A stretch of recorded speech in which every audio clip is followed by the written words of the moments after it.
Hello and good afternoon. My name is Juergen Steinmetz, joining you from the Breaking News Show in Honolulu. And with us today, we have a very special guest and a good friend in Indonesia, the Honorable Minister Sandiaga Uno. He's joining us from Jakarta. He just told me before we started, he just came in from Abu Dhabi. Minister Sandiago, what was going on in Abu Dhabi? I know you attended the AVPN Global Conference.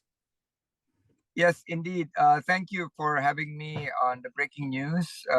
We just completed a series of strategic bilateral meetings and participating in the panel discussions, as well as delivering some of the remarks at the AVPN Global Conference in Abu Dhabi, and also in preparations of the AIM early next month, as well as the ATM Dubai.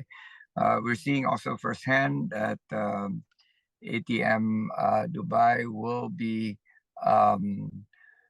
going as planned. Things have already being sort of like post the storm and post the flooding, things are slowly getting back to normal. Our visit to Abu Dhabi, yes, our Abu Dhabi visit holds a significant importance. And I think the concept of one Asia, one future, and as we traverse into a very tough geopolitical situations, as well as rising tensions in various parts of the world, we believe that we need to sit closer in a common platform of understanding where we have in common, in particular specific cultural, political, social, and a historical context.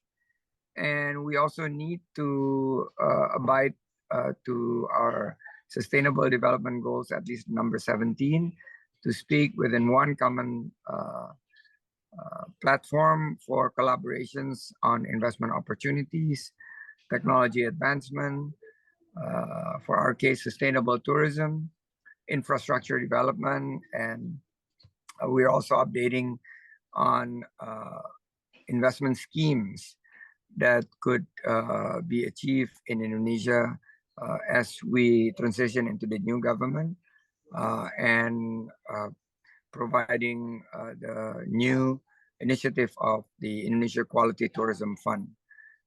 We are complementing what we have on a nature, culture, and adventure with some additional dry powder in terms of how we could achieve more quality and sustainable tourism within the ESG principles and sustainable development goals. So I'm really excited that we're able to get back here to Jakarta after a successful about 18 hours trip to Abu Dhabi. Was there, during this conference, Minister, was there these were all common goals you discussed, and those that attended were mostly from the Gulf region or from Asia? Who were your counterparts at the conference? There are 84 countries attending the conference, and it's a really global conference in focusing primarily in the areas of venture philanthropic, but because we're talking about the transformations that we're facing, which is green transformations, a lot of the discussions focus on how the current situations really could be used as a platform to accelerate transformations into a green economy in the future. And of course, there is a lot going on in that part of the world. I'm just, if you look at the developments, for instance, in Saudi Arabia, wanted to be the first plastic-free environment completely, a lot going on. Now, when it comes to Indonesia, of course, Indonesia is such a huge country. For those that have not been to Indonesia, you literally have every condition in the climate almost in Indonesia. So being sustainable is great, but promoting tourism sometimes is a conflict. So when I see in Bali, how do you combine this, Minister? How do you get the need for sustainability, what everyone understands, also combined with the need of generating income specifically for SMEs in the travel and tourism industry, like in areas, Bali, what is the highlight or probably the main area in Indonesia for tourism? Indeed, very, very spot on what you have mentioned. Our participations in this conference also highlighted the Indonesia tourism and the creative economy sectors as a whole. As you can see behind me, this is 5 super priority destinations that we are introducing to help diversify the Bali as now the most favorite destinations, but also we are seeing how Bali can recover with the other destinations in a sustainable and environmentally friendly approach. So when we discuss with potential investors, as well as when we engage in the discussions with target markets, we're not just focusing on the numbers, not just focusing on the quantities, but more on the qualities.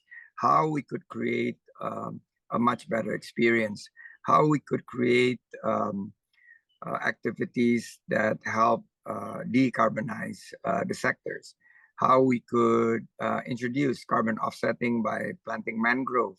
And Bali in particular have taken a huge step. We signed an agreement with UAE to create the Center for Mangrove Research in Bali, just at the AVPN conference. And this is by way of introducing that the new tourism of Indonesia is not just sun, sea, and sand, but more serenity, spirituality, and sustainability.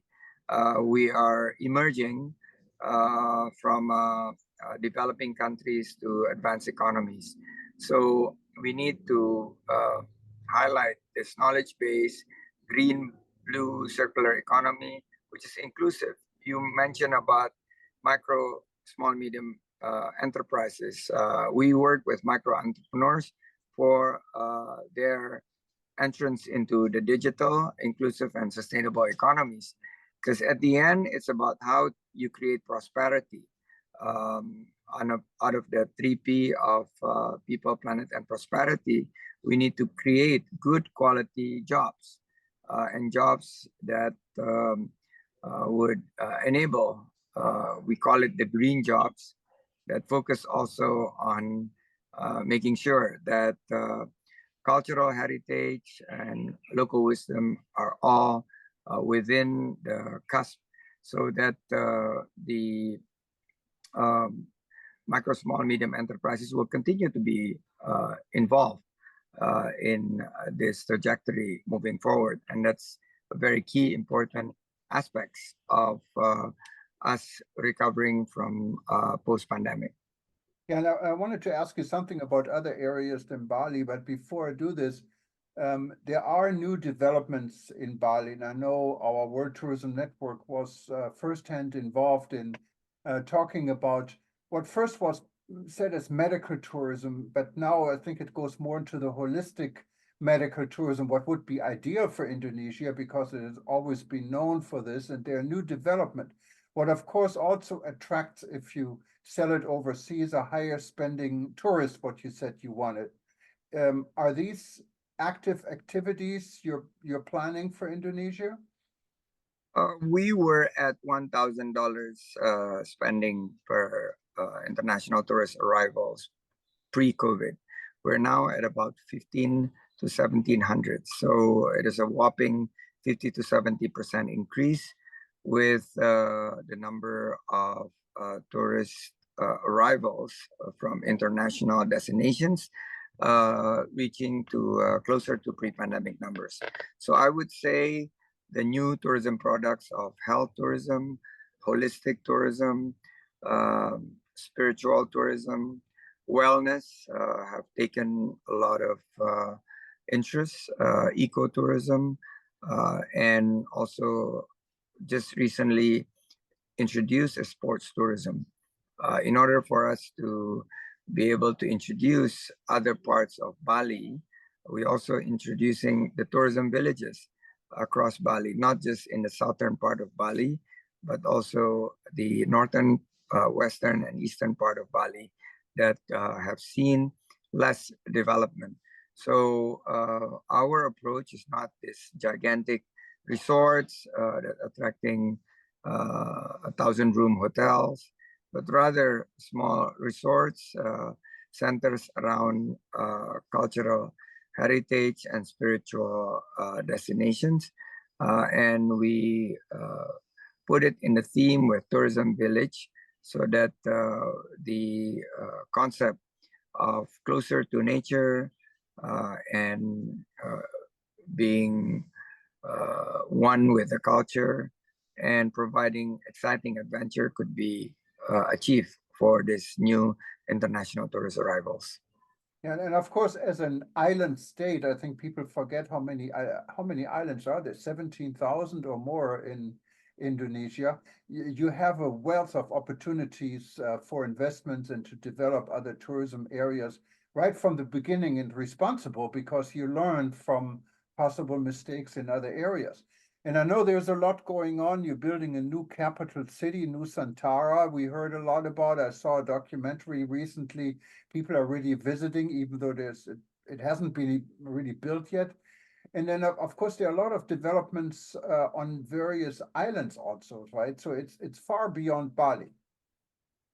Indeed, and we discussed about this during WTN event in Bali some time back, which I'm very happy to be part of. And we are introducing these 5 super priority destinations, 10 tourism priority destinations, and also the new capital in Kalimantan, in Borneo, that we would want to make it truly a green forest capital. This is really making sure that Indonesia's growth north of 5% per year in terms of GDP could be felt by the 280 million of our populations. Yes, 17,000 islands. We need to make sure that it's not Java and Bali that are being developed, but the rest of the countries. So tourism and creative economy sectors have been responsible to create about 50 million jobs in Indonesia. And we believe with the macroeconomic trajectory, we would be able to contribute much of the growth that the country would need. And this is including introducing new destinations. Investment opportunities in Indonesia, are they open to foreigners? Are there big restrictions or not many restrictions? How do you guys handle this? We have now passed very massive structural reforms in terms of attracting new investments, in particular foreign investments into Indonesia. Before joining the government, I managed investments for foreign investors and our private equity firm in Indonesia. And I have seen within the last 5 years, new special economic zones, accelerating the permits and licensing to new investments. So we are very open for foreign investments, in particular especially for the tourism and creative economy sectors. And we would like to move fast.